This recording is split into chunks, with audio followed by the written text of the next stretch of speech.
No dia 20 de janeiro de 1996, um ano atípico para a ufologia brasileira, a cidade de Varginha, em Minas Gerais, foi palco de um estranho acontecimento. Os noticiários começaram a falar de 3 meninas, Kátia, Valquíria e Liliane, que observaram uma estranha criatura humanoide em um terreno baldio, na área urbana da cidade. Tal avistamento chegou ao conhecimento dos ufólogos que lideraram essa pesquisa, Vitório Pacatini, Ubirajara Rodrigues e outros grandes nomes da ufologia brasileira que se juntaram na ocasião e que, com apenas uma semana depois do ocorrido, iniciaram uma ampla e vasta pesquisa de campo, além de interrogarem tanto testemunhas civis quanto militares. Infelizmente, até o momento em que foi gravado este programa, ficamos com a sensação de que esse caso ainda não foi totalmente resolvido. E pior do que isso, ficamos com a impressão de que ele ainda está longe de ser totalmente desvendado. Os acontecimentos aqui narrados de maneira cronológica ficaram marcados como um dos maiores e mais enigmáticos casos da ufologia brasileira e mundial. Esse é o incrível caso de Varginha.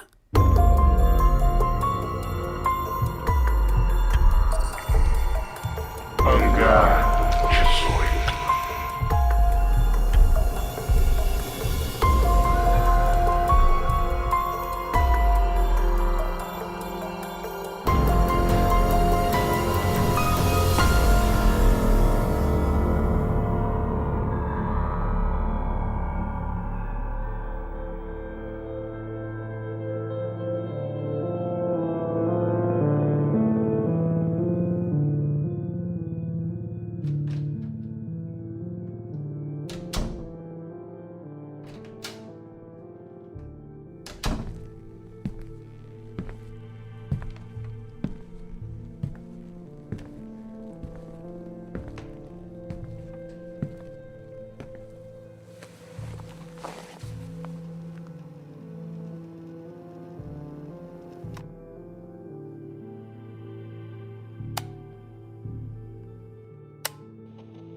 Sobre o ET que teria aparecido em Varginha, sul de Minas Gerais. Estudiosos dos discos voadores dizem ter ouvido de militares da região que a estranha criatura foi capturada e depois levada para outro estado. As declarações foram prestadas depois de 3 meses de pesquisas empreendidas pelos ufólogos mineiros Ubirajara Rodrigues e Vitório Pacatini. Eles interrogaram as 3 moças que teriam visto neste lote vazio, no dia 20 de janeiro, uma criatura que não parece nem homem, nem bicho. Aí, de repente, assim, que nós olhamos pra lá, assim, aquela coisa estranha, redonda. Nossa, tava super estranho. Ai, tinha uns negócios tipo chifre na cabeça. Tinha, assim, a pele marrom, parecendo que passou com algum óleo no corpo. Tinha um pé grande, uns olhos super regalados, vermelho. Os ufólogos percorreram toda a região sul de Minas e registraram depoimento de várias pessoas.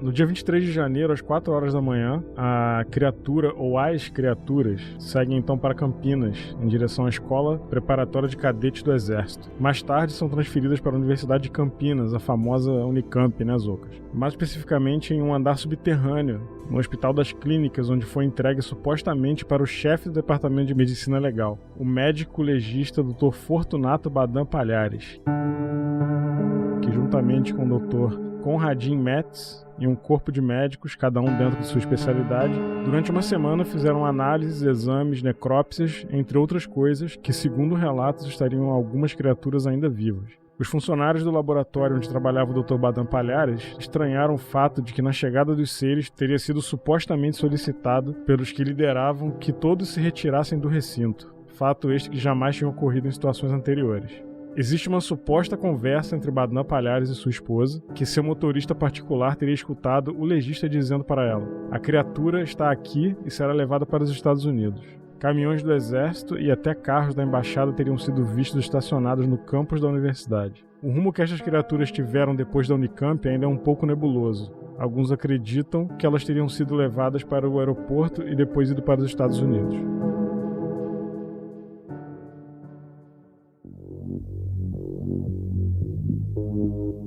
Bom, essa história do Badam Palhares ficou bem famosa na época, né? Acho que até hoje. Eu já ouvi bastante conteúdo sobre o caso Varginha, vídeo, podcast, sempre citam o nome dele, né? Inclusive ele surgiu em 2016, que foi quando o caso completou 20 anos, né? Ele surgiu em 2016 negando essa história do caso Varginha. Ele se diz constrangido, inclusive. E aí ele fala o seguinte, nessa matéria, teve uma matéria do G1 na época, ele fala o seguinte: não há prova absolutamente nenhuma. É uma imaginação, principalmente de alguns ufólogos, que tentam colocar isso na mídia. O que você tem a dizer sobre isso, Marcão? Então, o Badam, ele tira o corpo dele fora a todo momento, né? Ele fica até bravo, né? Houve aquela, acho que foi em 2005, se eu não me engano, 2005, acho que houve um debate histórico, pra gente que gosta muito do caso Varginha, né? Que foi o debate entre o Badam e o Birajara Franco Rodrigues, né? CBN Campinas. 10h35, estamos de volta com o CBN Campinas, que traz aqui informações da nossa cidade e da nossa região. Para você que sintonizou a CBN agora, seja bem-vindo, bom dia. Estamos conversando aqui sobre o caso Varginha.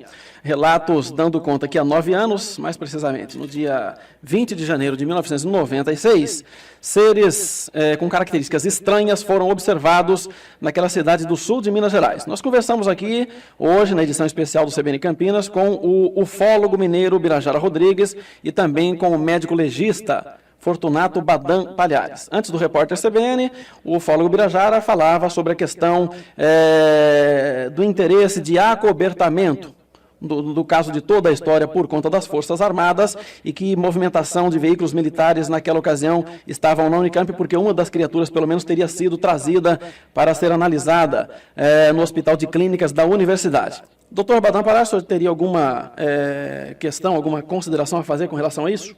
Evidentemente que sim. Eu acho que o doutor Birajara deve ter se confundido quando eu citei a guarda das ossadas com a polícia militar, né? E não foi guardada nunca pelo Exército. Portanto, o Exército nunca esteve dentro da universidade, particularmente dentro do departamento.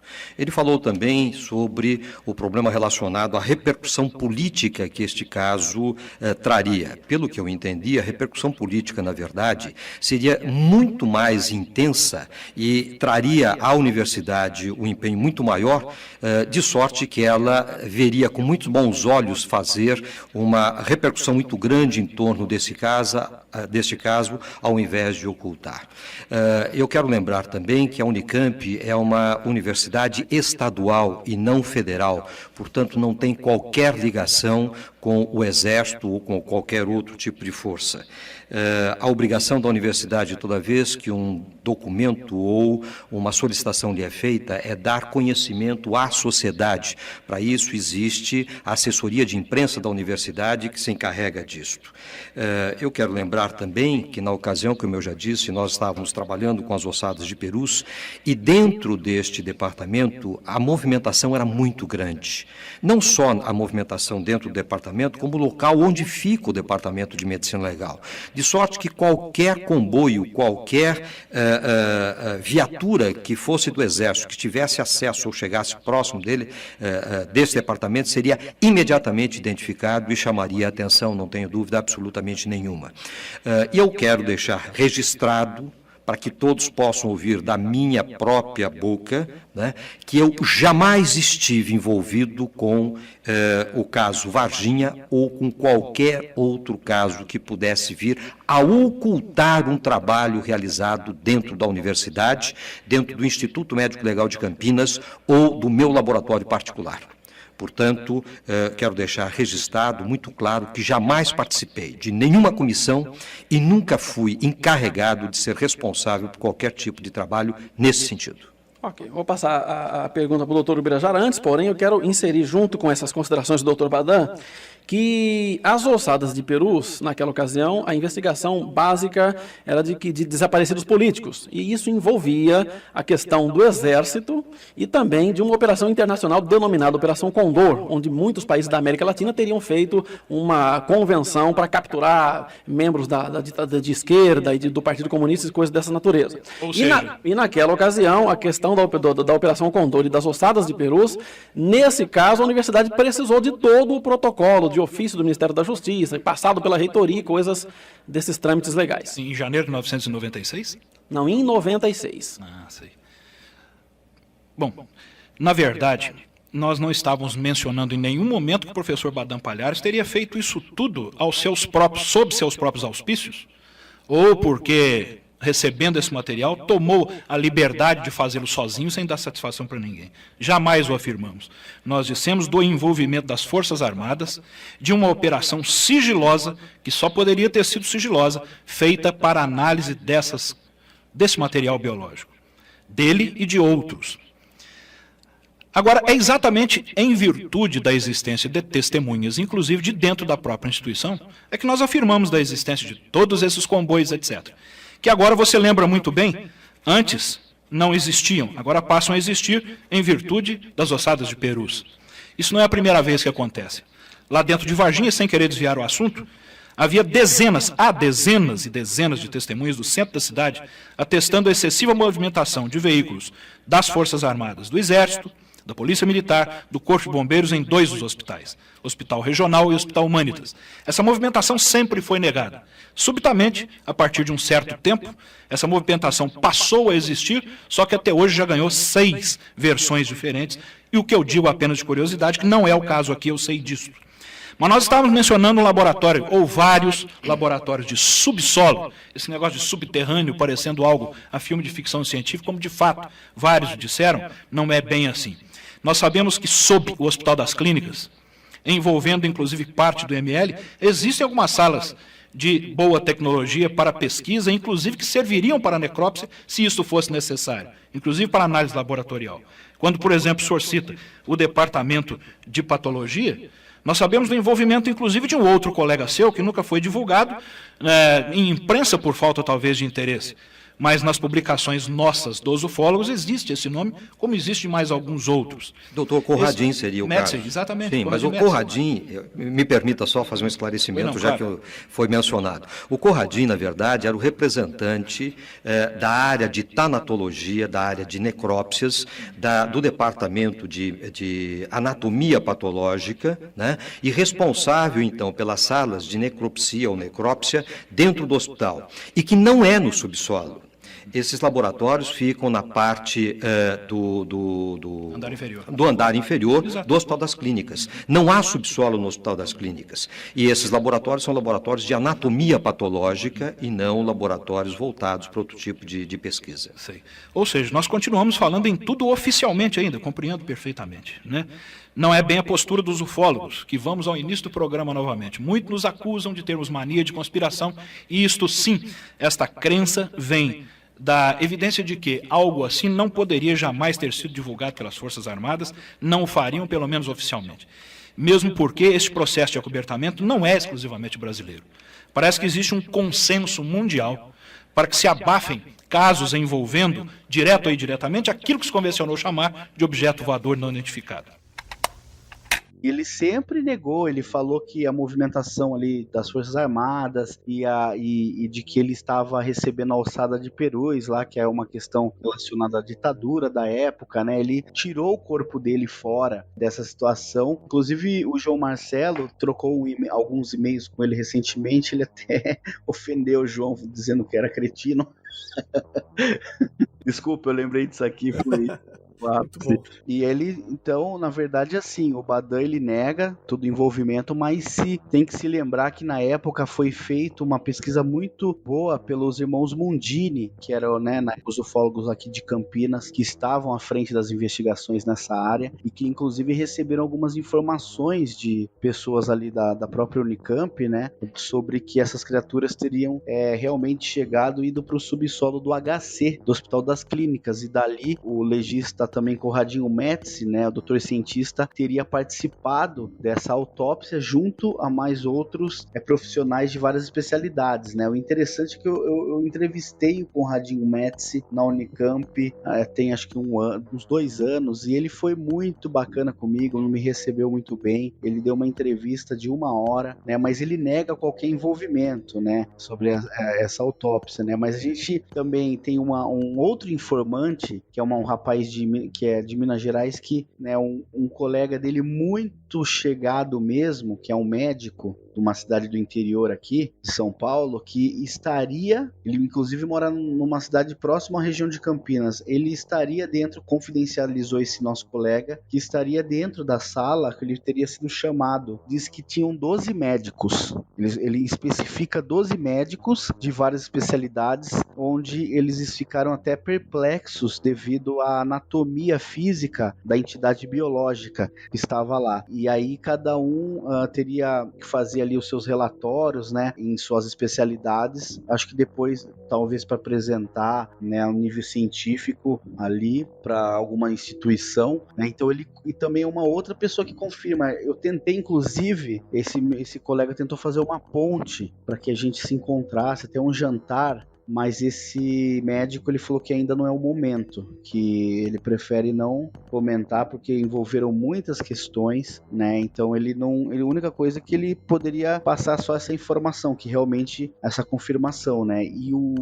essa informação do motorista do Badam Palhares, né? Que também comentou na época com os irmãos Mundini, que chegou, foi o seguinte, que ele estava lá, ele entrou no carro, no momento o Badam foi falar no telefone com a mulher, com a esposa, ele fala, os americanos já estão aqui e vão levar as criaturas para os Estados Unidos, né? Ele escuta essa parte do Badam falando, né? O Badam estava sentado no banco de trás do carro. Outra questão também, né? Um dos avanços aí da pesquisa em Campinas foi um militar, que inclusive eu passei o áudio para vocês, uma parte do áudio, que confirmou pra gente justamente essa presença do Exército Brasileiro lá mesmo na Unicamp, na Escola Preparatória de Cadetes em Campinas, né?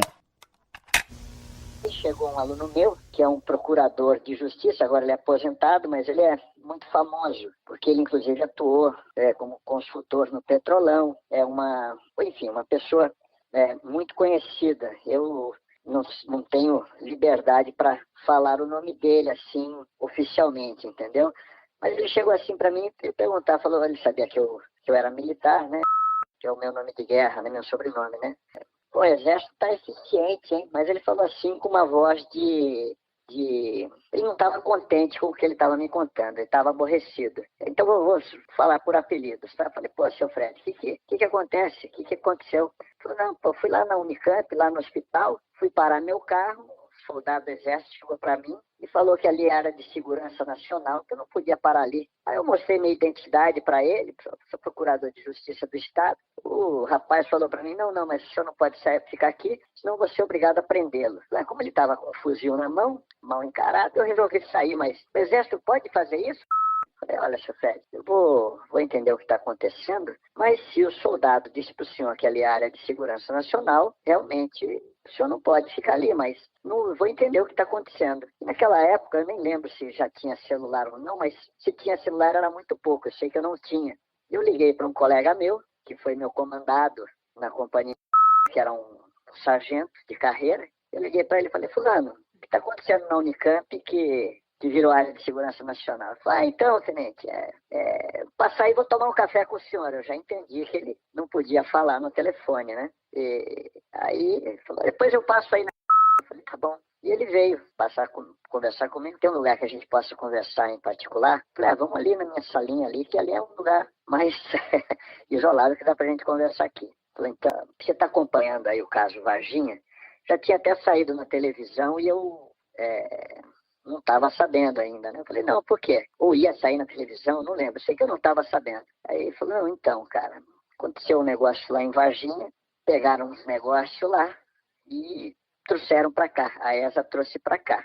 Eu falei, mas como assim, o que é? Ele falou, olha, só para você ter uma ideia, passou agora, foi lido o boletim interno lá no batalhão, que se alguém comentar sobre o que está acontecendo, será preso, né, por causa da Lei de Segurança Nacional. Eu falei, Eu falei, mas o que está acontecendo, cara? Ele falou, está vindo para cá hoje todo o Estado-Maior das Forças Armadas e todo o alto comando do Exército para o 28 BIB. Eles vieram para o 28 BIB para inspecionar, para conhecer a rede de computadores do 28 BIB. Ficaram 20 minutos no 28 BIB e 12 horas com destino ignorado. Então está acontecendo alguma coisa muito séria aqui. Aí ele disse para mim o seguinte, que veio, passados uns dias, né, ele veio de novo tomar um café comigo, que vieram realmente 3 caminhões da ESA. Eles primeiro pararam na SpaceX e aí o pessoal do 28 BIB também foi para lá para reforçar a segurança e da SpaceX foi para a Unicamp.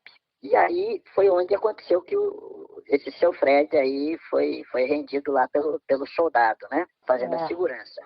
Nessa época, a irmã de um amigo meu era enfermeira no hospital da Unicamp. Na verdade, o irmão dela era o melhor amigo do meu irmão, né? E eu perguntei pro meu irmão, falei, dá uma perguntada lá pra irmã do seu amigo, o que está acontecendo lá na Unicamp? Aí ela falou o seguinte, falou, olha, eu não sei o que está acontecendo, isolaram uma área da Unicamp, só pode entrar lá o pessoal, as Forças Armadas e um grupo de americanos que estão lá. E nisso, a televisão, aí eu comecei a acompanhar o que estava se movimentando, saiu a matéria na televisão que os americanos estavam aqui, o pessoal da NASA, porque iam escolher o astronauta americano. Foi muito antes do atual ministro ser escolhido, né? Só que quando saiu essa notícia, eu já sabia que era balela, que era conversa fiada, que chama-se cortina de fumaça, porque para ser astronauta é alguém que suporte força G, então tem que ser no mínimo aí uma pessoa com habilidade de piloto de caça ou coisa que o valha, que seja bem treinado, né? Essas 3 caixas aí dizem, eu não vi o que tinha dentro das caixas, mas dizem que pegaram uns negócios estranhos aí e parece que inclusive o aparelho passou por aqui na época, o que foi resgatado. Isso daí foi relato dele. O que ele viu foi os caminhões que estavam na SpaceX. Ele fez parte ali da guarda, entendeu? Do pessoal que guardou. E o pessoal que fez o isolamento da Unicamp era o pessoal da ESA. E ele era formado na ESA. Então ele tinha contato com o pessoal, entendeu? Porque o que acontece? Segundo essa irmã do amigo do meu irmão, desceram helicópteros pretos. Só que ela, por ser civil, né, não sabia se observar se tinha numeração ou não, mas os helicópteros eram pretos e as caixas que estavam depois lá na Unicamp, com o pessoal do Badan Palhares, as caixas foram levadas para os helicópteros. Os helicópteros levaram as caixas embora e eram americanos. Sim, não para os Estados Unidos, que as caixas foram, segundo ele, as caixas foram confiscadas pelos americanos. Então, com certeza, foi para os Estados Unidos, né? Viu que um aparelho estaria dentro de um caminhão, teria sido trazido para a SpaceX, mas daí ele não sabe para onde foi. Entendeu? Certo. Mas o caminhão eram 3 caixas. Era um caminhão com cada caixa e cada caminhão tinha uma guarnição. Guarnição é o pessoal que faz a segurança. Ele não sabe o que tinha nas caixas, mas ele sabe que tinha um caminhão e cada caminhão tinha uma caixa dentro.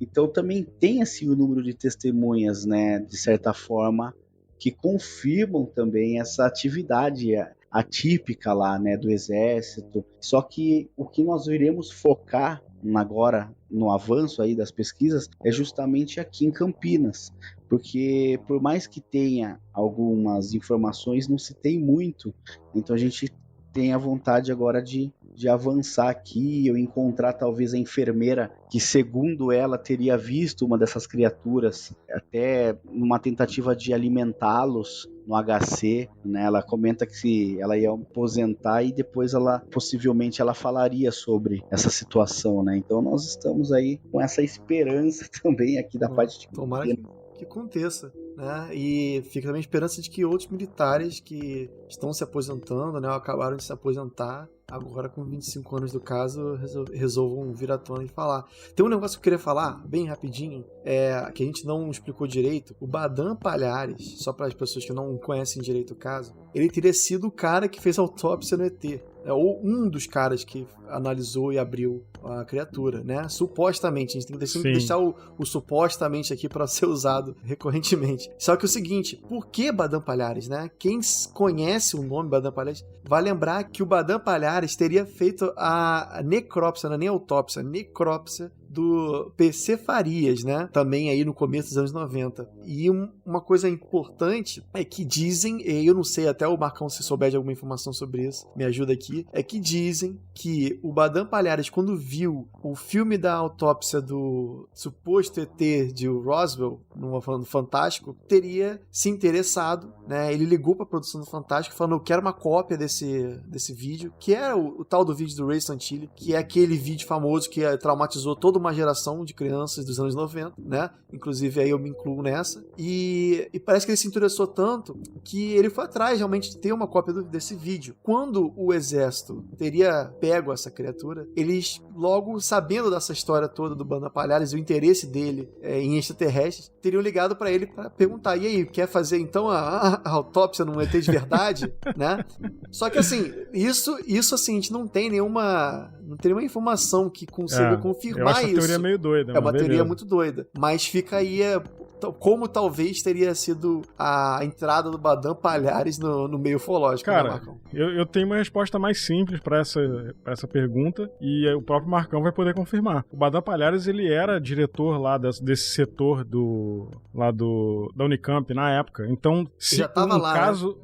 Ele já estava lá. Então, um caso dessa magnitude levado para lá, é óbvio que ele ia estar encabeçando, né? Agora, quanto ao PC Farias, a galera millennial aí não vai saber quem é, obviamente, né? Ele era tesoureiro do governo Collor. Isso. Né? E aí ele foi encontrado morto com a namorada e aconteceu uma polêmica na época. Parece que ele se matou e matou ela, uma coisa assim, né? Foi um negócio assim, parece que o laudo do Badam Palhares sobre a morte do PC foi meio esquisito, foi contestado judicialmente, enfim, eu não pesquisei isso muito a fundo, porque o episódio não é sobre isso, mas quem quiser pesquisar aí sobre o Badam Palhares, sobre essa questão do caso do PC Faria, é só jogar no Google aí. Exatamente. Inclusive, o PC foi encontrado morto, não foi o PC Siqueira, o PC foi encontrado morto em 96, cara. Em 96, olha aí. Mesmo ano do ET de Varginha. Eu sei que ele ficou muito famoso, o Badam Palhares, por conta desse episódio, né?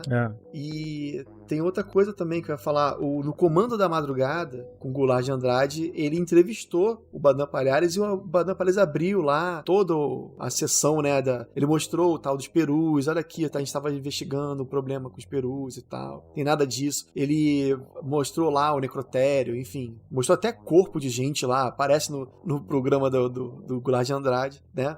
Parece que ele é uma espécie de autoridade forense. Exatamente. Então, assim, até tiveram outros casos de crime que ele participou, assim, de alguma forma, fazendo necrópsia e tal. Mas tem outro detalhe também que eu achei legal, é que os irmãos Mondini tem um vídeo que eu acho que foi até apresentado pelo Edson Boaventura, onde os irmãos Mondini falam de um episódio que eles foram no consultório do Dr. Badam Palhares e o Badam Palhares não sabia de nada, eles não sabiam nem quem eram aqueles caras, né? E eles começaram a conversar, normal, uma conversa, agora eu não lembro exatamente sobre o que era, mas em determinado momento os irmãos Mondini perguntaram, mas e aí, Badam, você realmente fez a autópsia no ET de Varginha? E aí diz que o cara o cara mudou completamente da água pro vinho. O cara tava super calmo lá, tranquilo, de repente o cara estourou, falou, sai daqui, sai do meu consultório agora, vou ligar pra segurança, não sei o quê. E os caras foram praticamente enxotados lá do consultório do Badam. Segundo os irmãos Mondini, isso seria mais uma prova, né? Porque se o cara não tivesse nada pra esconder, ele não precisaria ter agido dessa forma com a grosseria que foi, né? Mas ao mesmo tempo, a gente tem que lembrar também que o cara foi muito procurado pra falar sobre isso, né? O cara deve estar de saco cheio também, saco cheio, cara? Exatamente.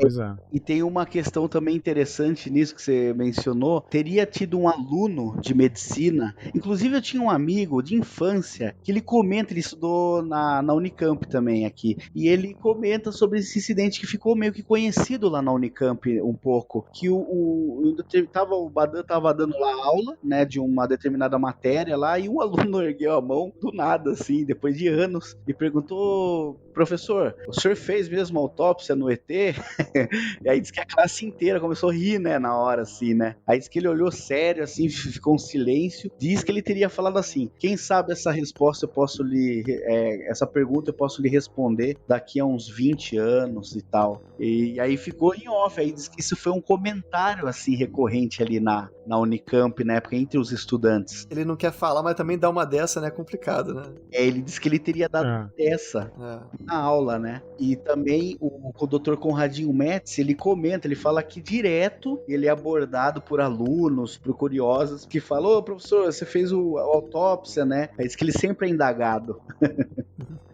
Com certeza. Esse dia aí dos irmãos Mondini, ele não devia estar num dia muito bom, não. Pois é.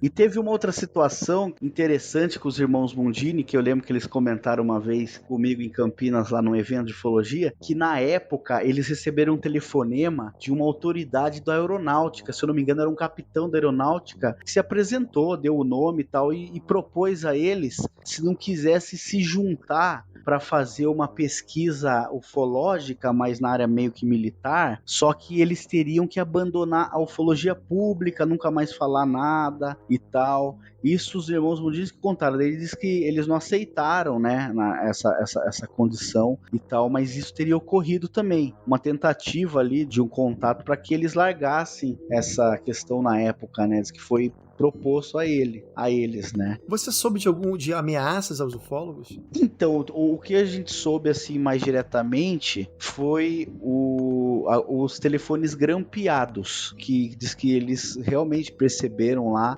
tanto o Birajara, o próprio Claudio Cova, a Cíntia Covo, filha do Claudio, comenta muito sobre essa situação, porque ela, inclusive quando a gente esteve na casa dela lá para inclusive entrevistar ela, porque ela vivenciou muitas coisas da época, né, que ela sempre estava com o pai. Ela fala que o pai falava em código. Tinha uma época que, por exemplo, o Birajara, o Pacatini, o Claudio e o Petit, eles falavam em códigos no telefone, justamente porque eles sabiam que estavam grampeados ali, né, de certa forma. E questão de ameaça mesmo, eu posso comentar é que o João Marcelo, ele há 2 anos atrás, há 3 anos já, eu sempre esqueço, nós estamos em 2021 já, ele trocou alguns e-mails com o Vitório Pacatini. Não cabe aqui eu dizer o conteúdo, né, que foi comentado. Deve ter alguma coisa divulgada na internet, mas não cabe a mim.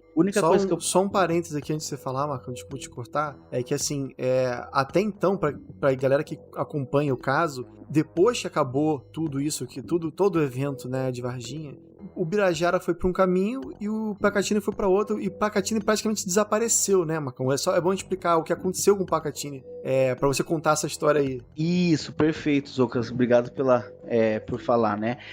O seguinte, depois de todo acho que depois dos anos 2005, 2006, o Birajara preferiu parar, né, por questões pessoais, ele resolveu parar de falar publicamente sobre o caso, né? Hoje, assim, as pessoas falam, né, tem uma certa conspiração que ele teria visto o vídeo das criaturas em troca de ficar calado, ou que ele foi comprado, que ele foi ameaçado, né? Hoje a gente é muito amigo do Birajara, sempre quando a gente vai a Varginha ele nos recebe muito bem, e você percebe que o Birajara ele continua pesquisando ufologia, é uma pessoa boa, só que ele prefere por razões pessoais não tocar mais no assunto publicamente, e ele diz que nunca negou o caso, ele só fala que ele não tem provas científicas para a academia científica de que algo realmente aconteceu. Sim, né? E outra coisa também que é bom lembrar é que o Birajara, depois que aconteceu tudo isso em Varginha, ele disse que começou a fazer pesquisa sozinho. Ele fala o seguinte, tem um vídeo dele muito bom que ele fala que o que eu aprendi com Varginha é que, assim, quando a gente abre muito, assim, talvez seja uma coisa ruim. Talvez pesquisar primeiro, contatar gente,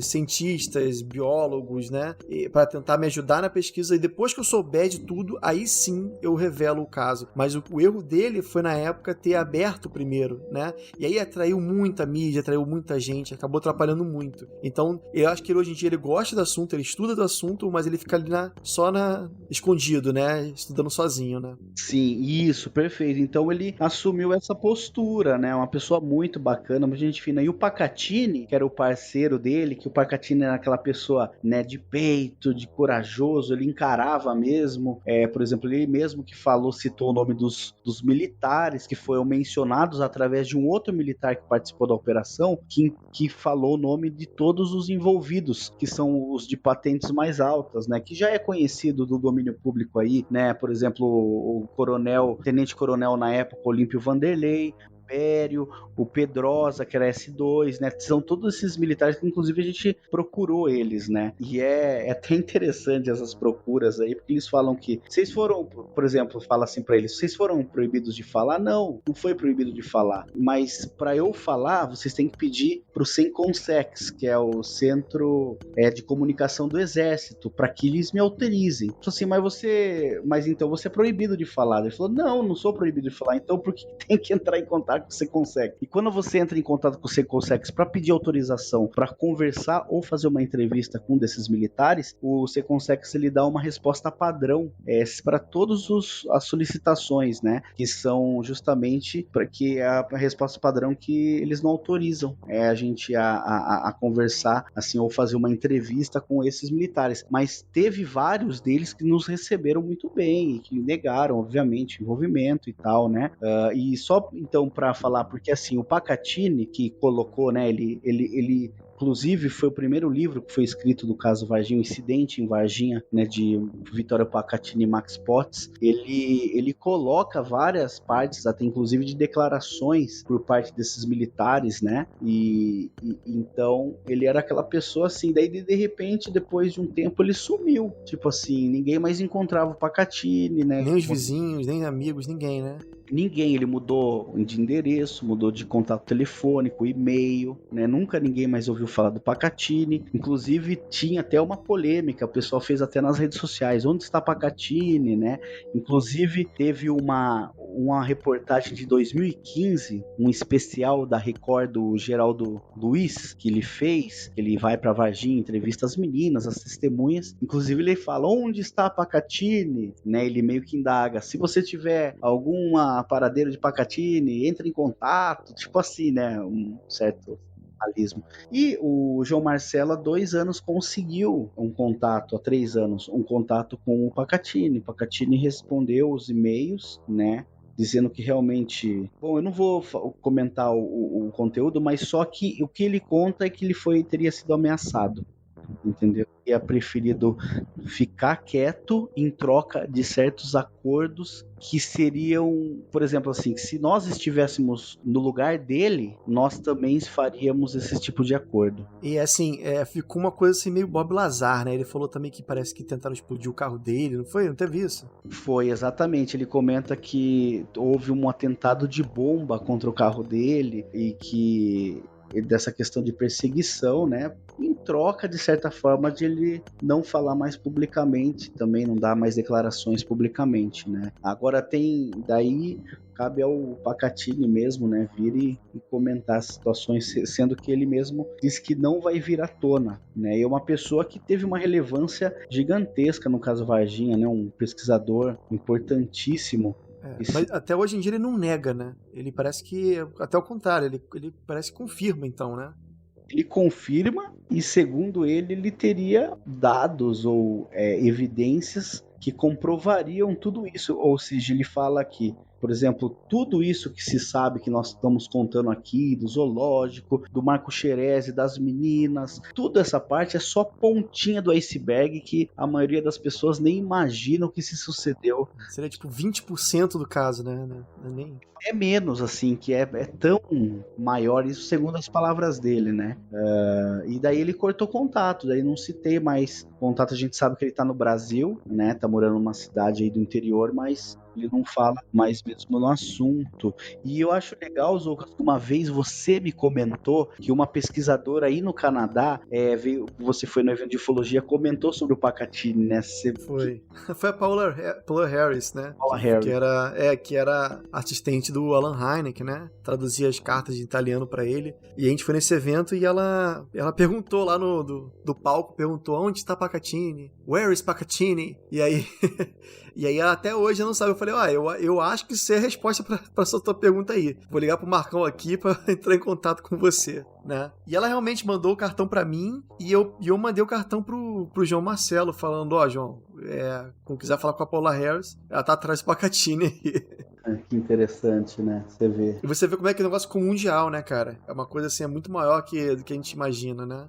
Ficou, exatamente. Teve muitos ufólogos na época, inclusive, que se interessaram, vieram pra cá, né? Pra saber mais o caso, conversar. Foi intenso, né? Você está ouvindo? Hangar 18. No dia 21 de abril de 1996, a senhora Terezinha Galo Klepp estava comemorando o aniversário de um parente em um salão de festas localizado dentro da área do Jardim Zoológico de Varginha. Ela diz que, quando saiu para fumar um cigarro do lado de fora do salão, avistou uma criatura agarrada do lado de fora da grade da mureta do alpendre, onde ela estava localizada. Ela descreve que o ser tinha as mesmas descrições da criatura vista pelas 3 meninas no Jardim Andere, de cor marrom, com os olhos bastante vermelhos, e a única diferença é que essa criatura estava vestida com uma espécie de um capacete ou touca, com 2 abas laterais douradas. Dias após esse avistamento por parte da Dona Terezinha, mais ou menos por volta desse mesmo período, morreram misteriosamente 5 animais no zoológico da cidade de Varginha, bem próximo ao local do avistamento da criatura no salão de festas.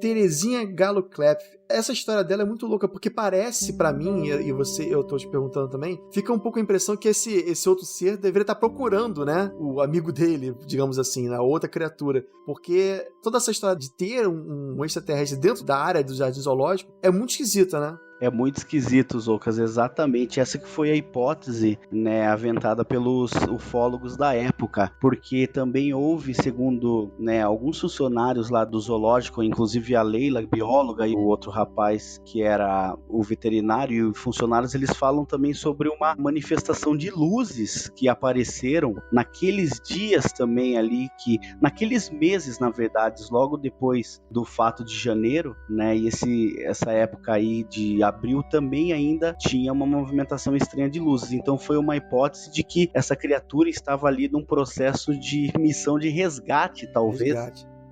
E é legal, parece assim um pouco que faz todo sentido, assim, aonde será que os seres humanos guardariam uma criatura como nós, né? Talvez, muito provavelmente no zoológico, né? Eles botariam pra ser exibida, né? E por isso que ele apareceu por lá. Agora, parece que morreram alguns animais lá, não foi? Perfeito, exatamente, isso mesmo. Morreu sim, foram 2 veados, né? Uma anta, que é uma anta muito conhecida pelos varginhenses, que é o tal do banzeco da época, né? E uma jaguatirica. E o interessante, assim, que foi bem nos dias posteriores ali ao avistamento da Dona Terezinha Klepp. E daí o que acontece? O segundo veterinário, né? E a própria bióloga Leila, né? A coloração de aspectos dos animais, eles estavam como se fosse cinza prateado no trato gástrico intestinal, e os animais se alimentavam de rações e alimentos diferentes. Por isso que eles acharam muito esquisito, porque, por exemplo, eles comiam coisas diferentes e apareceram com as mesmas características de morte, né, que é essa que eles chamam de toxicocáustica desconhecida, que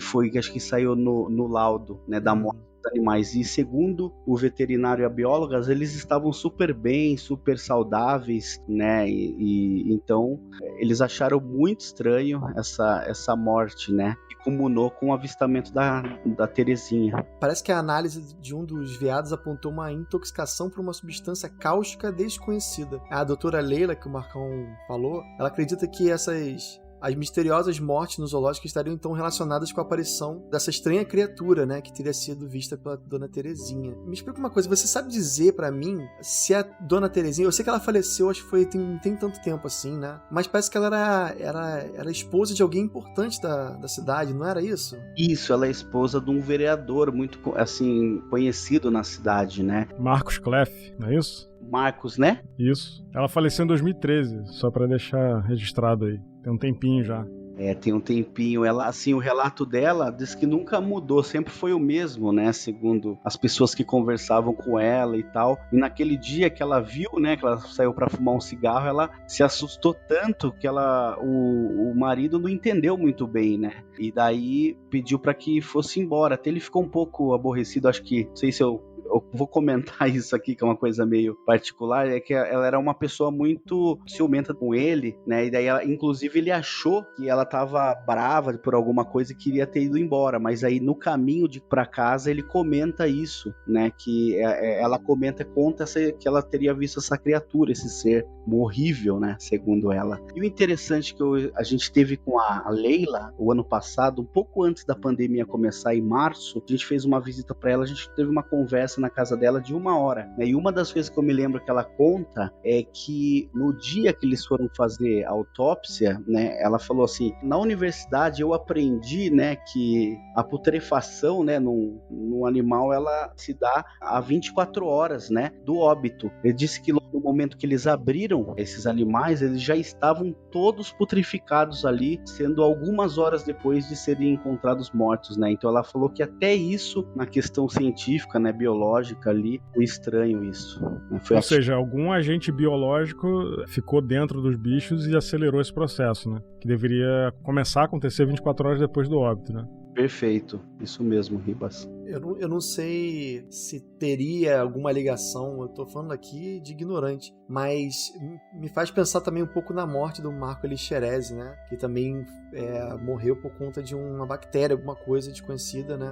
No sangue, né? E tal. Agora, tem uma coisa que é mais esquisita ainda, é que parece que tem um papo que a doutora Leila fala que ela conversou com um bombeiro da confiança dela sobre a captura, né, desse ser, e ele falou pra ela: fique quieta, não comente isso com ninguém. É verdade esse papo?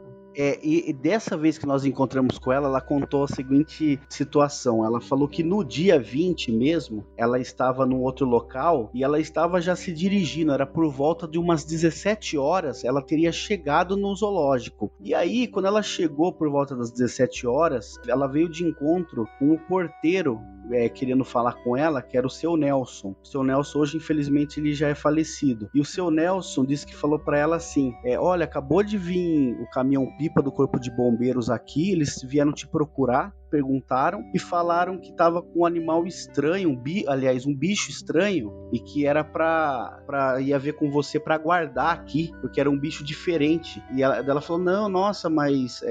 Mas vivo, quando tava nesse ponto aí, a suposta criatura tava viva ou tava morta já? Ele não comenta, não se sabe, assim, de certa forma, porque o porteiro, né, que, sim, uma conversa normal ali, rápida, o Corpo de Bombeiros, nem nunca ia imaginar o seu Nelson, né, que poderia ser. A única coisa, inclusive, interessante que ele comenta com a Leila foi o seguinte: a Leila comenta: nossa, mas por que eles não esperaram? Ele falou: eles acabaram de sair, Leila, daqui.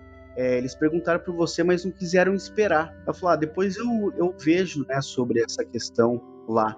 E aí ele comenta assim com ela: nossa, mas o bicho aí que eles trouxeram, não sei, tinha um cheiro estranho de amônia, porque vinha do caminhão o cheiro. Daí ele falou assim: acho que esse bicho estranho devia urinar, né? A urina dele, o odor, o cheiro devia ser muito forte. Diz que comentou ainda com ela, né? Isso é incrível, né? Eu tava até falando antes da gente gravar, eu tava falando com o Marcão isso, porque você imagina um cara que tá totalmente fora desse papo, né, sobre a questão toda de Varginha, e ele coloca mais essa coisa da amônia, né? É mais uma prova, né, daquilo que as meninas falaram, de tudo que a gente tem ouvido, do cheiro da amônia, né, Marcão? Isso, perfeito, Zoucas. E a situação que você comenta sobre um bombeiro ter falado pra ela comentou com o nosso foi o seguinte, que acho que logo depois ela ligou pra central, né, ia tentar falar no Corpo de Bombeiros, mas em 96 o bombeiro fazia ainda parte da polícia, né? Então quando ela ligava, ela disse que ligou, caiu na central da polícia, e ela perguntou, se eu não me engano, assim, falou assim: olha,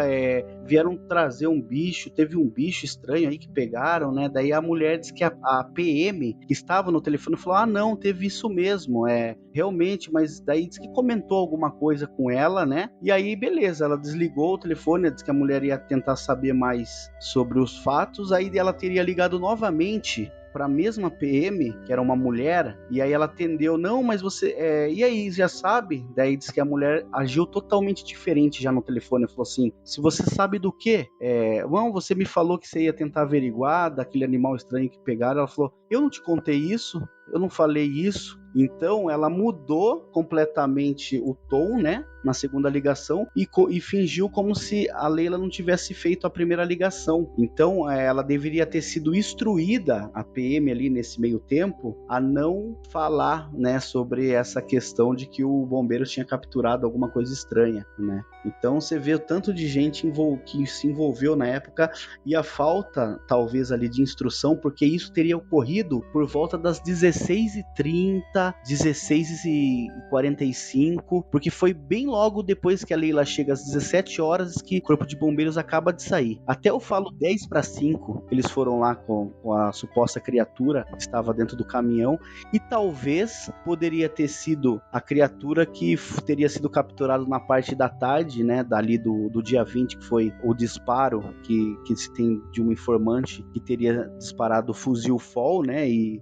teriam visto, né, a movimentação, ou o da manhã. Aliás, o da manhã não, o da manhã teria sido levado para a ESA. Então acredita-se que poderia ser esse da tarde, né, um pouco depois do almoço, a captura, ou de alguma outra que nós não temos informações, que na época os ufólogos, né, desconhecem, né, os fatos. Esse evento da Leila, como você acabou de contar, teria acontecido então no dia 20 ou no dia 21? Não, no dia 20, no dia do avistamento de meninas. O que é muito curioso porque, assim, realmente parece que foi um dia que aconteceu tanta coisa que parece até impossível, né? As meninas viram, teve captura de manhã, levaram pro zoológico, tudo aconteceu no mesmo dia. O Marco Alixerez pegou a criatura, né? Não, pro exército deve ter sido, sei lá, tinha um muro, uma barragem de contenção de água vazando com um monte de buraquinho aparecendo, os caras iam tapando os buracos, né? Pois é. Essa situação aí, porque foi acontecendo muita coisa. Ô Marcão, deixa eu te fazer uma pergunta. Você acha que esses bichos do zoológico que morreram aí, você acha que foi essa criatura que de alguma forma teve que se alimentar para poder sobreviver, né, se escondendo ali, porque, né, imaginando que eles chegaram aqui na Terra, numa nave que estava dando problema e caiu e morreu alguns e esse sobreviveu, vamos dizer assim. Então ele precisou comer para se manter vivo, né, vamos dizer assim. Ou você acha que tem ligação com outro tipo de criatura, com chupacabras, por exemplo? Então, esse que os animais morreram, eu acredito, assim, eu tenho em mente, né, na minha opinião, que seria devido a uma bactéria muito parecida com talvez com o do Marco Alixerez ou de outros militares que a gente soube também que foi contaminado. Eu acho que os animais teriam sido contaminados em virtude da aparição dessa criatura ali que a dona Terezinha Kleff teria avistado, e então seria mais uma questão de contaminação através de bactéria, porque aparentemente tem-se como hipótese que essa criatura, a única diferença do avistamento das meninas, da característica, né, do ser, para esse da dona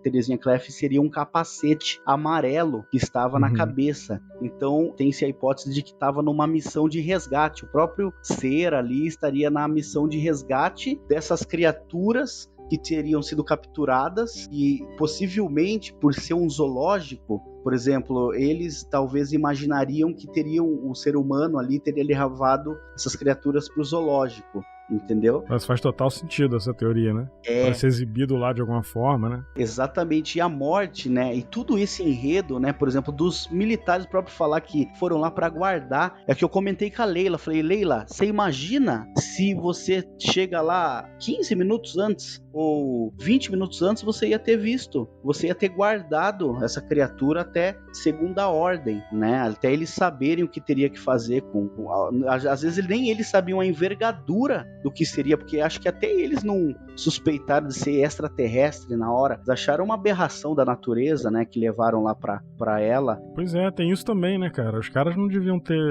pensar nisso na hora, né? Então é muito vago, assim, essa questão, mas ela é rica de detalhes, de certa forma, devido ao seu Nelson, ao próprio Marcos, se eu não me engano, que é o Marcos, que é o veterinário, a Leila, né, entre outros, algum outro funcionário do zoológico. Uma coisa interessante é que o Marcos Minas, né? Que era um outro biólogo também, né? É veterinário. Veterinário, desculpa. Ele é veterinário. O Marcos Minas, veterinário, fala que houve também esse enegrecimento, né, do trato gástrico, e ele falou que inicialmente ninguém pensou nessa hipótese de ligar esse problema com o caso Varginha, com a aparição do ser, né? Ele falou inclusive o seguinte, abre aspas: eu não sei se é extraterrestre, mas algo de estranho aconteceu. Eu não tenho provas científicas, né, do que aconteceu. Para eu ter um parâmetro, por exemplo, eu tenho que usar a ciência, o que a ciência me oferece. E eu não tenho parâmetro nenhum nesse caso. Como é que eu explico para você essas mortes? Eu não tenho de onde tirar explicações. Não dessa ciência que eu conheço. Esse é o meu ponto, né? E é uma coisa engraçada também que ele fala, né? É que essa questão toda da ligação realmente só foi acontecer muito tempo depois, né? Inicialmente eles não tinham não fizeram essa ligação de pontos. Mas eu queria te perguntar o seguinte, o Marcão: existe alguma ligação desse problema no zoológico com o chupacabras? Eu não teria. O que acontece foi o seguinte: naquela época, como tava aquelas situações atípicas, o interessante é que o seguinte, a própria Leila, a Leila é professora de ecologia, ela dava aula na Universidade de Três Corações. E como ela já tava, né, os comentários na cidade, que era pequena, próprio Três Corações, lá onde ela dava aula, que tinha acontecido essa morte estranha, teve um rapaz que ela conversou, que disse que viu uma criatura, que ele jura que ele estava pálido.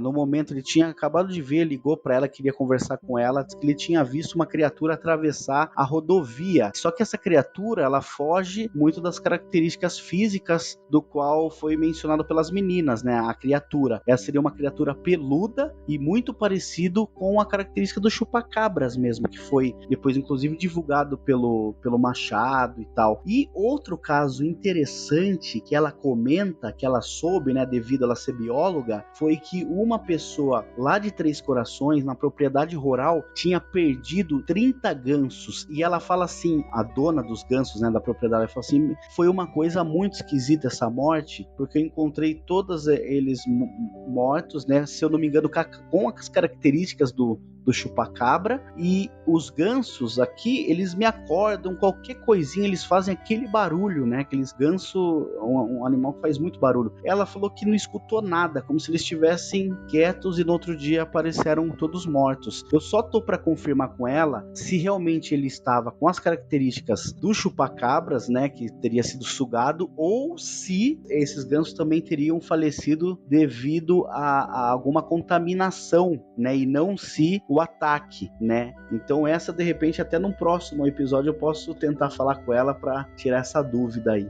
Perfeito. Não, seria se souber que essas criaturas morreram talvez por uma intoxicação, algum tipo de bactéria ou ácido, pode até talvez ter alguma ligação com esse evento no zoológico, né? Mas de qualquer forma é bem esquisito. E você falou uma palavra que eu esqueci, que a Leila usou. Ela falou que a hora que ela abriu, que, né, a putrefação, ela falou que era como se fosse um ácido que corroeu tudo, que apodreceu. Pois é muito esquisito, né? Aí, somado a esse avistamento da Terezinha, me faz até parecer que por que essas criaturas morreram dessa forma? Será que elas foram mortas propositalmente? Será que foi alguma coincidência, uma casualidade, né? E a gente tá tentando traçar um paralelo aqui com o caso Varginha, né? Não dá pra saber, né? Pois é, me faz até pensar que no caso do chupacabras ele veio junto com os que vieram pra resgatar, né? Possivelmente, né? Como um cão de guarda, alguma coisa assim. Porque tem essa questão, né, de ver... o Carlos também falou sobre essa questão de ter Grace do lado de chupacabras, né? Foram vistos juntos, né? Sim. Sabe? Sim, e aquela época, né, se você for lembrar, logo depois do caso Varginha, já começou os ataques do chupacabra. Sim, né? Bem lembrado. Foi logo depois, né, que começou a onda dos chupacabras. Não, inclusive, assim, digamos que o chupacabras tenha vindo junto com essa outra leva que veio pra ajudar os que caíram aqui, por exemplo. E aí, esses que vieram ajudar foram pegos, de alguma forma, né, pelo exército, que seja. E aí o chupacabras ficou solto aqui, né, aqui, né, lá em Varginha. Ou foi vingança também, né, Ribas? Você pegou os dos meus, vamos matar aqui o dos seus também, não sei. Será? sei lá. Como que pode, né? São tantas informações, tantas testemunhas, e que une os dois casos, aí você fica meio, dá pra fazer muitas hipóteses, né? Várias possibilidades, na verdade. Não, totalmente. Alguns dias antes da gente gravar esse episódio, eu tava falando com o Marcão de um caso que aconteceu em Nova Jersey, né, Marcão? Que depois até tem um paralelo também, né? De criaturas que foram avistadas, criaturas marrons, né? Com os braços longos e também com tal do cheiro de amônia, né? E foi no dia 18 de janeiro também de 78. O caso Varginha foi no dia 20, né? Até isso teve... Até assim, isso foi perto. Você está ouvindo?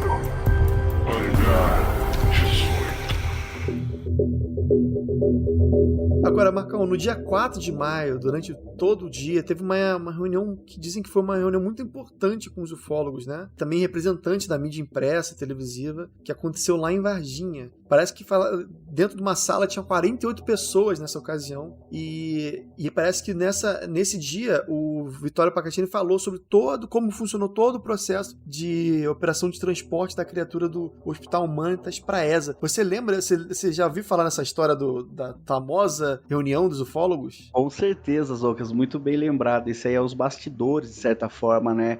Assim, a famosa reunião de 4 de maio de 96. Né? Que foi um dia assim onde estava reunido todos os ufólogos, que vieram muitos ufólogos do Brasil inteiro, né, para estar ali, de certa forma. O João Marcelo foi um contemplado que ele estava na reunião, né? Inclusive ele filmou parte, né? Ele emprestou uma câmera lá e filmou parte. Então ele tem, inclusive, imagens dessa reunião, onde vê o Pacatini informando o nome de alguns militares e também falando sobre justamente isso que você disse, sobre o processo da retirada do Humanitas, porque foi o seguinte, pouca gente sabe, foi nesse dia porque assim, começou a reunião, né, então tava o Birajara, os ufólogos. De repente o Pacatini vem e chama o Marco Petit em off, nesse dia mesmo, porque naquele dia mesmo, eles foram para pegar um informante militar na rodoviária ou em outro local lá.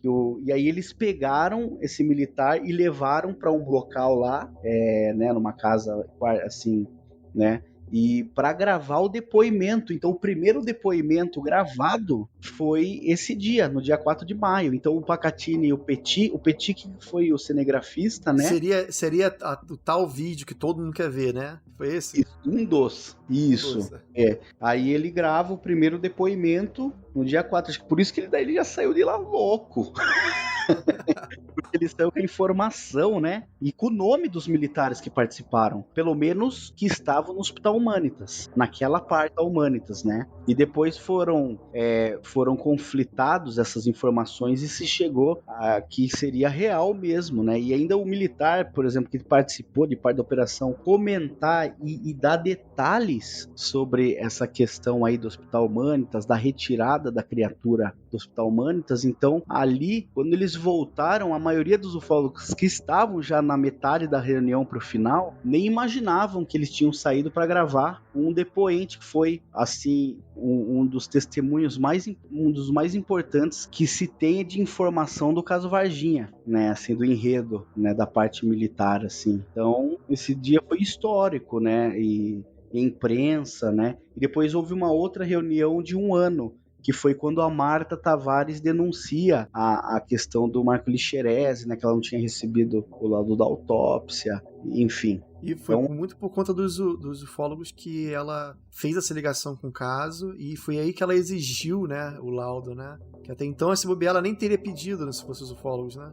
De certa forma, não teria pedido, e ela disse que logo depois que ela fez que teria comentado lá e teria passado já em certa mídia, disse que no outro dia, já acho que 1 ou 2 dias depois, já ligaram para ela, vem buscar aqui. Daí ela foi buscar lá e daí veio ainda faltando a segunda página, né, do laudo. É muito... Marcão, deixa eu fazer uma pergunta rápida, voltando lá na Unicamp. Teve alguma testemunha de lá que vocês tiveram a oportunidade de conversar, que teve acesso a alguma coisa, ou alguma informação dessa necrópsia, dessas pesquisas lá, ou que viram alguma coisa? Eu sei que você comentou que tem testemunha da movimentação, né? Uhum. Pessoas que viram os militares com a tal caixa de metal, coisas desse tipo. Mas vocês conversaram com alguém que viram isso diretamente lá ou não? Então, a gente teve mais contato indireto através desse colega que tem o amigo que é um médico, que esse médico disse que estava na sala. E disse que a maioria eram 12 médicos, segundo esse médico que era de uma especialidade, ele teria sido chamado lá. E daí eles eram em 12 médicos que estavam dentro da sala na hora da autópsia, ali da análise biológica ali. E aí cada um geraram seus relatórios, né? Mas assim, indiretamente, isso assim, foi assim, não foi eu conversei direto com esse médico, eu conversei com um amigo desse médico. E aí esse Entendi. meu, que é um lá de Minas, ele tentou fazer a ponte, porque com esse médico que falou assim, ó, melhor agora não, quem sabe mais pra frente, agora eu não quero tocar nesse assunto não, né? E aí ficou por isso. Entendi. Esperando. E esse andar subterrâneo lá existe de fato ou não? Existe uma parte lá, essa parte lá na Unicamp. Inclusive, o Conradinho Médici foi tão gente boa com a gente, assim, comigo lá, que ele falou assim, ó, que agora, ele falou, se vocês marcarem vierem de uma próxima vez aqui, eu levo vocês lá embaixo pra vocês verem que lá não tem nada, lá é pequeno, a sala é pequena, se criaram um mito contra isso, né? E aí ele fala, inclusive, ele fala assim, ó, supondo a existência dele ou dela, né, ele fala assim, tipo assim, ou sendo ser, ou ser macho ou fêmea, né? Ou ele tem uma hora lá que dá a entender de assexuado, tipo, de não ter sexo a criatura. Eu gostaria de ter feito essa autópsia. Seria uma honra para mim ter tido a oportunidade de fazer essa autópsia. Esquisito isso aí, hein? Essa afirmação esquisita.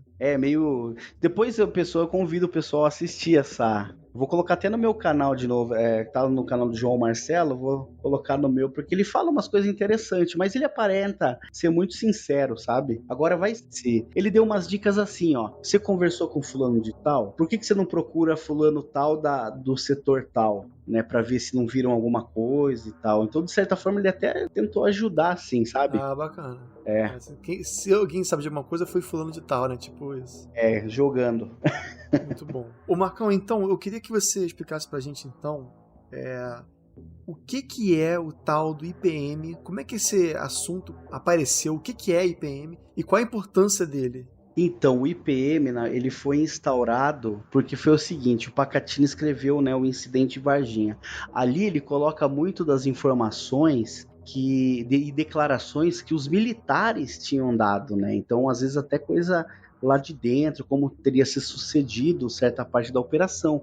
Eu acho que um dos comandantes lá leu e ficou meio que bravo e descontrolado e resolveu instaurar o inquérito policial militar para apurar as declarações escritas no livro do Pacatini, né? Então eles foram chamados para depor lá na ESA em 97, né? Para justamente fazer ali, eles não sabiam que eles iam responder lá as perguntas lá, né? Porque, assim, você tá falando de nomes de autoridades militares, né? Tá falando de uma corporação inteira. Então é lógico que a corporação vai querer saber o que você tá falando da gente aí, né, cara? E é por isso que eles começaram a fazer esse inquérito, né? Querendo entender por quê, né? Isso. E aí, só que dentro do inquérito, eles geraram como também se fosse um documento que seria o único documento que teria sido feito, né, publicado pelo Exército sobre o caso, e ali eles concluíram no IPM que o que as meninas viram devido ao próprio pesquisa dos próprios militares teria sido o Mudinho, né, aquela figura conhecida pelos varginhenses lá, né, uma pessoa muito conhecida lá, inclusive que a Kátia, as meninas davam bala para ele, que às vezes ele pedia cigarro, né, então eles concluíram para colocar no IPM, né, justamente para cobertar, que o que as meninas e o que se fala do ET de Varginha era justamente o Mudinho, né. E então eles colocam todas essas questões lá e chamaram todos os militares que tinham sido citados, inclusive, no livro do Pacatini, para assinar em branco. Diz que eles assinaram em branco antes um termo de que se alguém procurasse e falasse assim, não, mas esses militares aqui estavam envolvidos,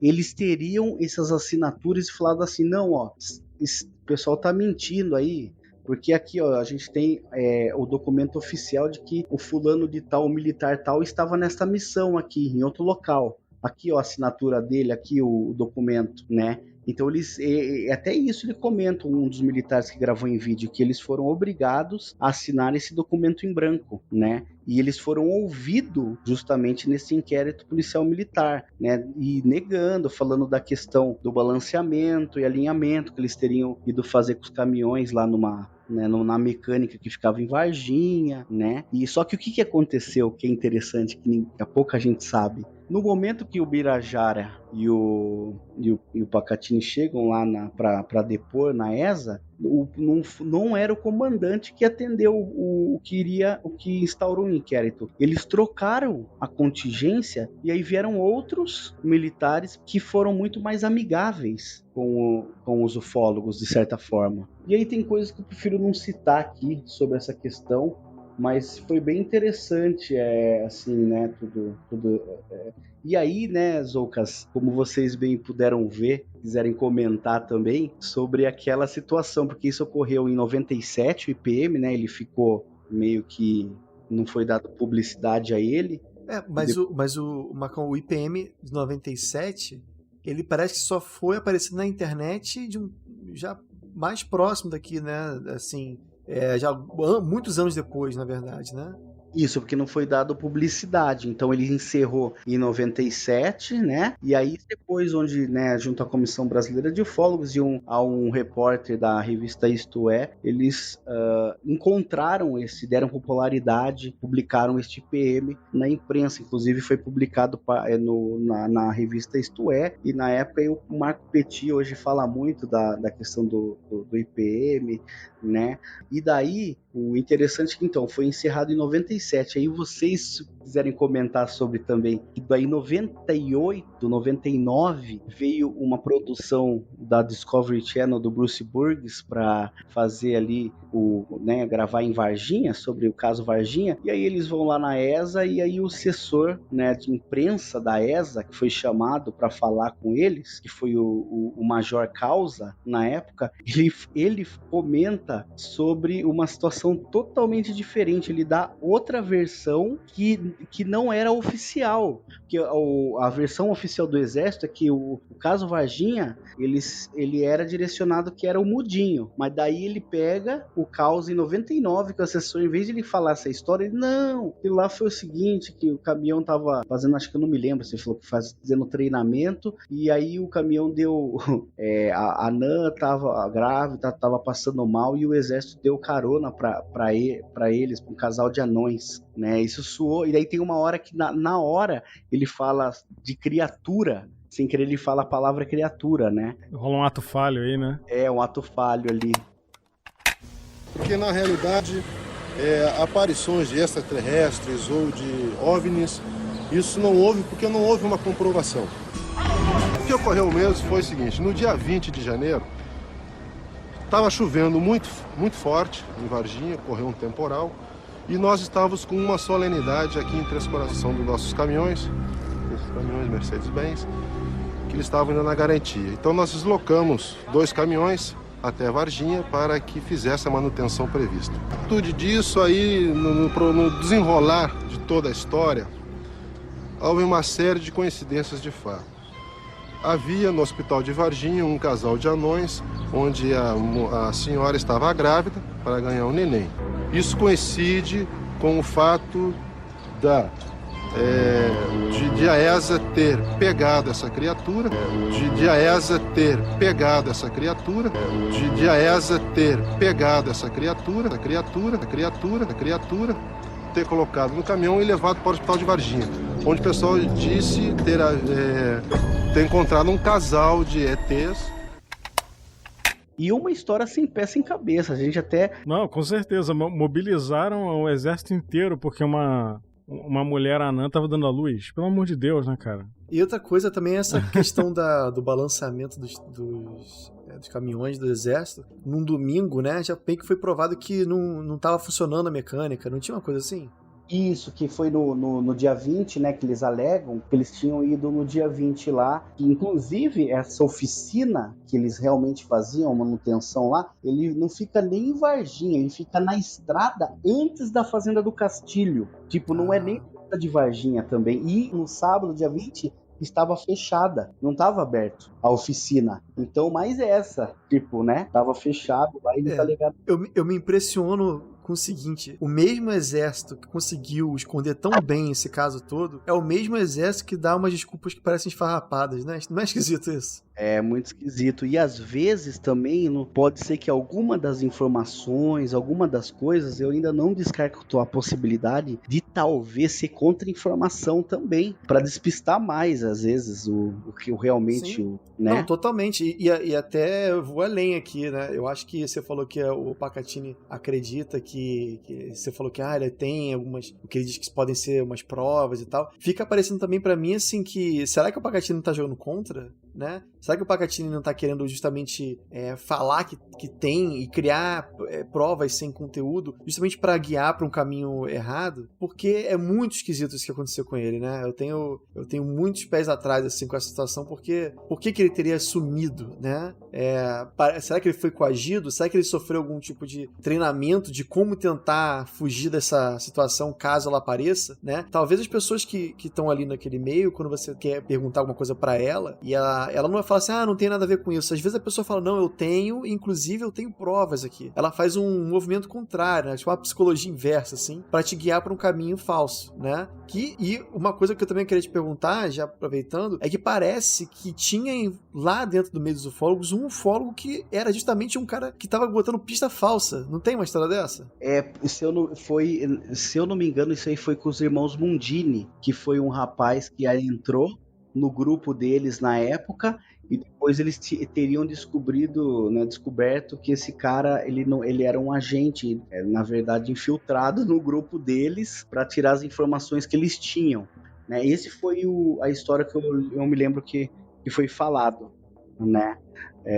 Também é muito louco, né, se for pensar isso, né? Como que pode, né? Naquela época, porque em 96, você lembra, meu, tipo, era muito diferente, né? Muito diferente, sei lá. Totalmente. Você está ouvindo Hangar 18. Assim, pra gente já caminhar pros finalmente aqui da nossa conversa, eu queria que você falasse um pouco sobre o que você acha do caso como um todo, uma conclusão, assim, o seu pensamento sobre esse caso. O que você acha que pode realmente ser falso? Porque com certeza tem muitos caminhos que não vão dar lugar nenhum, né? Mas eu queria saber principalmente assim, o seu pensamento sobre tudo isso. Então, eu acho assim que a gente procura hoje mais trabalhar na linha de testemunho de pessoas que se envolveram na questão militar e também civil. Então, a gente percebe, Zoucas, que por mais que a gente não possa, por enquanto, ainda divulgar essas informações públicas, áudios, até depoimento em vídeo dos militares, eu tenho hoje uma convicção de que realmente aconteceu uma coisa muito séria em Varginha envolvendo algumas entidades biológicas mesmo. Então, a gente ainda não posso falar o que seriam, né? O que realmente, da onde vem e tal. Mas que aconteceu. Então a gente busca muitas informações, elas vão batendo uma com a outra, né? Então eu espero que com esse tempo aí passando e tá dando frutos de certa forma, mais testemunhas militares venham falar sobre essas questões, né? E por a gente ter, assim, de certa forma, um conhecimento de como era, de quem que se envolveu, dos nomes das pessoas, das patentes, o que teria ocorrido lá. Geralmente aparece, como você disse, pistas falsas ou pessoas que falam coisas para atrapalhar. Então a gente procura checar muito essas informações antes para tentar chegar o mais próximo da verdade ali. Então, tem acontecido o seguinte, por exemplo, várias pessoas que falaram que eram testemunhas e tal, a gente descartou a possibilidade porque elas falam coisas que não tem nem pé nem cabeça, né, as informações. Agora, tem de algumas, poucos, mas tem que é incrível, assim, como sem você induzir a pessoa, a testemunha, ela fala o que você quer ouvir e fala o nome da outra pessoa de quem. Estou falando isso de testemunha militar, por exemplo. Então, para a gente descobrir mais, para saber se realmente foi essa manobra mesmo que foi feita na época, a gente quer descobrir isso e tem, de certa forma, levantado informações novas que nunca foram divulgadas, mas para a gente publicar isso num caso oficial, por exemplo, do caso Varginha, é muito difícil ainda, sabe? E então aí nossa esperança praticamente é uma autoridade, quando tiver aí próximos aí, beira de, né, no seu final da vida aí, ou escreva um livro, ou fale, né, de uns desses que nós temos conhecimentos que se envolveram, né? A gente espera que um desses seja o nosso Urangê Holanda. Urangê Holanda do caso Varginha, seria incrível. Pois é. Agora, esse caso, a quantidade de barulho, de ruído que existe nesse caso, né, que realmente atrapalha todas as investigações que foram feitas e que estão sendo feitas ainda, né? E assim, é muito fácil criar coisa falsa para essa situação de Varginha, né? Nossa. Então, acho que a dificuldade é exatamente essa, né, cara? Muitos, Ribas, mesmo, porque aparece gente querendo se infiltrar no meio, não sei se é porque quer aparecer, né? Até testemunha civil mesmo, você vê que você perde o tempo ali, a pessoa conta. Surge relato depois que aconteceu o caso com as meninas, né? Isso, as pessoas querendo às vezes de adentrar, e até militar, viu? Por isso que eu falo que nós gravamos em vídeo, até hoje a gente tem desconfiança do que ele fala, do conteúdo, né, do que ele diz, porque foram informações que só ele disse até então. Tem algumas coisas que ele fala que bate, mas às vezes também pode ser porque ele leu ou ele soube de alguma coisa ali, então a pessoa às vezes acaba fantasiando um pouco, né? Então a gente tem que tomar muito cuidado nesse filtro aí para não prejudicar, porque daí você acaba gastando para um lado, achando que é real, que é a desinformação, né? Divulgando a desinformação, né? É muito difícil, assim, você... Tem hora que a gente fica meio louco. Porque é tanta informação, tanta coisa que bate e outras coisas que não batem, né? E que aparentam bater. Tem que ter aquele mural em casa com aquelas linhas vermelhas, né? Ligando um ponto a outro, tipo filme de investigação, né? Porque realmente são muitos nomes, são muitos caminhos, né? É muito complexo mesmo. Eu acho muito estranho quando aconteceu uma liberação de arquivos do governo, né? Sobre até a questão da Operação Prato, da Noite Oficial dos OVNIs. O governo liberou os áudios lá no Arquivo Nacional. E do caso Varginha não veio nada nessa leva, né? Esse quem pode comentar depois bem, que tá bem de adentro, é o João Marcelo, que ele tá fazendo umas buscas, parece que ele encontrou um outro documento, mas assim, negando o caso, né? Que foram os dois únicos documentos que saíram, que foi o inquérito policial militar, e eu acho que é esse agora que ele tá dando publicidade, vai dar publicidade agora, né? Mas assim, como passou 25 anos, caducou agora dia 20 de janeiro, a nossa obrigação é justamente entrar com a LAI, que é a Lei de Acesso à Informação, né, que ela desclassifica, depois de 25 anos, a gente pode ter o secreto, né, ultra secreto, ele de certa forma desclassificaria e a gente poderia ter acesso através dessa lei, né. Sim, agora vocês vão liberar é outra história, né? Eles vão liberar o que eles querem liberar, né? Pois é. Exatamente, você já viu como que é, né? Eles, vou falar que não tem, mas a gente tá tentando... Pegou fogo, é um negócio que eles sempre falam também, pegou fogo. Isso, ainda mais da época, né? Então a gente acha que tem a obrigação de fazer, né, isso aí. E como é importante toda essa pesquisa minuciosa, a gente tem o Giordano Mazzutti do grupo, que ele falo que ele é a pessoa também organizadíssima, que nos ajuda demais, porque ele focado, o cara é um PhD ali na questão sabe até melhor da vida dos próprios militares que os próprios militares, assim, o nome, tudo, ele tem tudo certinho, sabe? Uma pessoa bem organizada. Então é muito bom vamos dizer, todas essas informações que já tem no banco de dados ali do caso Varginha, que você vai, aí que a gente vai tirando informação, se a pessoa às vezes está falando, que nem tem uma pessoa que a gente tem conversado ultimamente, que tá batendo tudo, tem até coisa que ele passou pra gente que era o que a gente queria, que você vê que não teria como a pessoa tá inventando, porque já era o nome de pessoas que a gente tem, e aí o cara foi falando e você vê mesmo que ele era de lá, que ele participou e que ele conhecia a rotina e que ele realmente viu o que viu, sabe? Então isso que dá gás, é aí que você vê que né?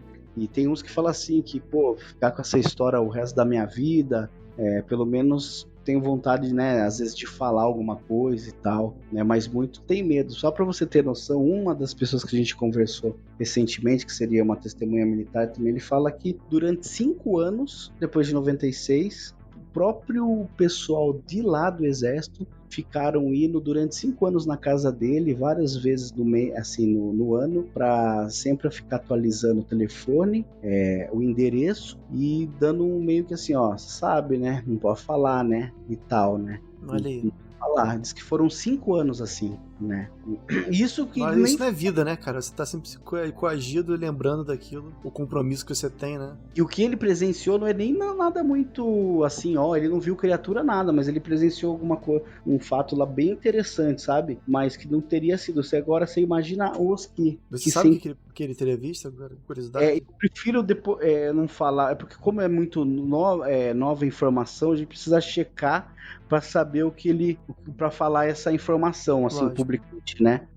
Mas é bem interessante, assim, Zoucas, que é o que nos deu gás nesses últimos dias aí do caso Varginha, que foi até interessante ter saído bastante matéria, e daí a pessoa que às vezes chega na pessoa que, puta, eu vivenciei isso lá atrás, ó, estão falando disso, vou falar o que eu sei, né? Às vezes não é muito, mas só um pouco que ele fala já ajuda, né? Exatamente, perfeito. Bom, galera, então a gente está chegando aqui ao final do nosso caso mais do que impressionante, o caso favorito da grande maioria dos brasileiros, eu acredito, que é um caso ainda sem resolução, né, como a gente falou, né? Parece que quando a gente acha que tá chegando perto para resolver, nem sempre dá certo, né? A gente chega e percebe que é uma rua sem saída, né? Mas é legal a gente imaginar que um dia, quem sabe tenha uma solução, né? Por enquanto, o quebra-cabeças ainda tá faltando algumas peças aí para ser encaixado. Tá em cima da mesa ainda, não tá finalizado, e a gente tem um sonho de que um dia a gente consiga finalizar, botar numa moldura bonitona e colocar na parede, assim, que eu acho que, como eu já falei aqui uma vez, não é que Varginha seja o Roswell brasileiro, eu acho que Roswell que é o Varginha americano, entendeu? Então, agradecer novamente a presença do Marcão e vamos ver se a gente continua falando sobre isso, né, Marcão? Fazer uma mesa redonda com o JM pra gente bater um papo e fazer perguntas para ele, né? Com certeza, Zoucas. Eu que agradeço a oportunidade. Esse caso, ele é incrível. Muitos bastidores também, né, do caso aí que a gente procurou comentar e vamos comentar mais na mesa redonda, né? Seria muito legal os ouvintes aí. Agradeço a todos os ouvintes, né? E a vocês aí pela oportunidade de a gente tentar esmiuçar esse caso aí, como você disse, adorado aí pela maioria dos brasileiros na ufologia e, de certa forma, muito conhecido e adorado por estrangeiros também. Exatamente. Queria agradecer também, Marcão, pela tua presença aqui com a gente, pela quantidade enorme de informações que você trouxe, né? E coisas novas também que não haviam sido faladas antes, né? Até alguns áudios aí de militares que a gente colocou no programa, ao longo do programa. E assim, informação mega privilegiada, né? E pra mim, completando o que o Zoucas falou, esse caso é uma grande coxa de retalhos, né, cara? Que não tá completa ainda. Pode ser que um dia a gente venha saber o que realmente aconteceu, né? Vai que... eu não acho impossível acontecer uma liberação aí por parte do governo daqui a alguns anos, né? Ou de pessoas que estiverem envolvidas também, né? Pessoas importantes. Então vamos aguardar aí e ver o que vai acontecer nos próximos capítulos. Isso, vamos aguardar. Agradeço, né? E se eu tiver mais alguma coisa, eu vou passar pra vocês aí. Vou ver o que dá pra passar assim de mais também meio que é reservado, alguma coisa que a gente gravou pra vocês estar colocando aí no episódio pros ouvintes. E a última coisa, continue olhando para as estrelas.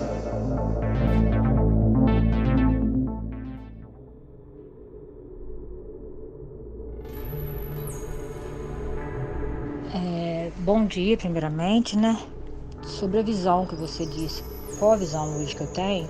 É que em relação a tudo que me aconteceu, primeiramente sou muito grata a Deus, né? Por ter me escolhido, né?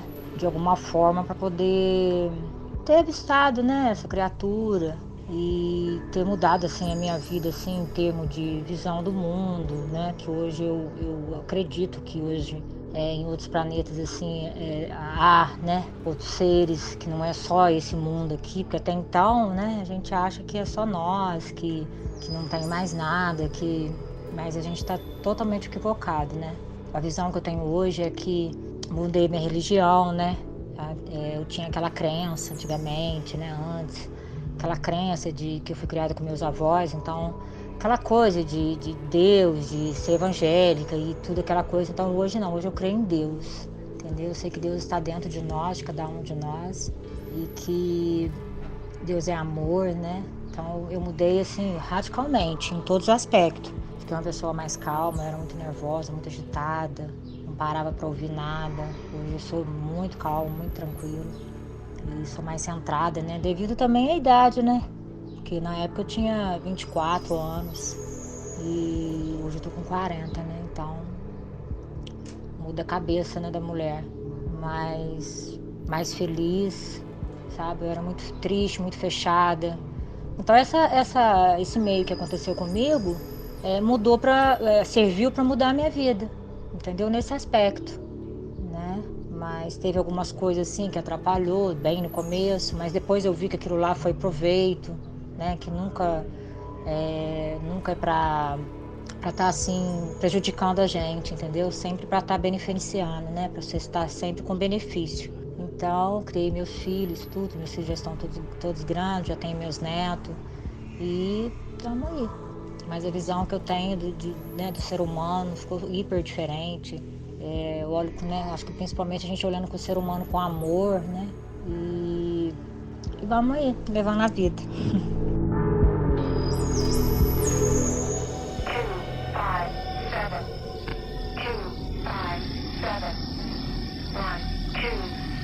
Hangar 18.